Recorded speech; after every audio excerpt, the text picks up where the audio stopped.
আসসালামু আলাইকুম। খেলা জগতের সব ইম্পর্টেন্ট খবরগুলো নিয়ে আমি সোহেল আছি আপনাদের সাথে। আশা করি পুরো ভিডিও জুড়ে আপনারাও থাকবেন আমার সাথে। চলুন চলে যাই মূল খবরে।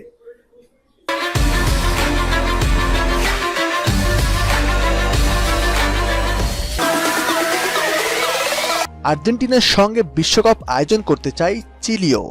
2022 সালে কাতারে বসবে বিশ্বকাপ ফুটবল। 2026 সালে পরের আসরটা যৌথভাবে আয়োজন করবে যুক্তরাষ্ট্র, মেক্সিকো ও কানাডা। কিন্তু এর পরের আসরটা কোথায় হবে ফিফা এখনও নির্ধারণ করেনি আয়োজক দেশ। কিন্তু লাতিন আমেরিকার ফুটবল ঐতিহ্যের দেশ আর্জেন্টিনা আয়োজন করতে চায় সেই আসরটি। সহ আয়োজক হিসেবে প্রতিবেশী উরুগুয়ে, প্যারাগুয়ের নাম প্রাথমিকভাবে ঘোষণা করলেও সর্বশেষ চিলিকে সঙ্গে নিতে চাচ্ছে আর্জেন্টিনা।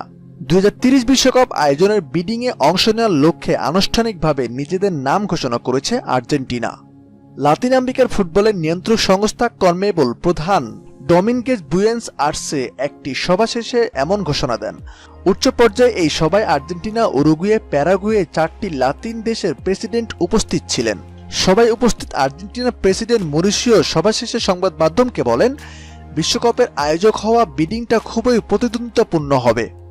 আমাদের যত দ্রুত সম্ভব কাজ শুরু করে দিতে হবে। লাতিন দেশগুলোর মধ্যে বিশ্বকাপের 1930 আসরটা আয়োজন করেছিল উরুগুয়ে, 1962 সালের আয়োজক ছিল চিলি, আর 1978 সালে বিশ্বকাপ আয়োজন করে প্রথমবারের মতো বিশ্ব চ্যাম্পিয়ন হয়েছিলেন আর্জেন্টিনা। 2030 আসর আয়োজনে আগ্রহী লাতিন দেশগুলোকে বিডিংয়ে লড়তে হবে। আসরটি যৌথ আয়োজক হতে ইচ্ছুক ইংল্যান্ড, আয়ারল্যান্ড এবং স্পেন, পর্তুগাল ও মরক্কোর ত্রিদেশীয় জোটের সঙ্গে। 2022 কাতার বিশ্বকাপ চলাকালীন ফিফার কংগ্রেসে চূড়ান্তভাবে 2030 আসরের আয়োজক দেশের নাম ঘোষণা করা হবে।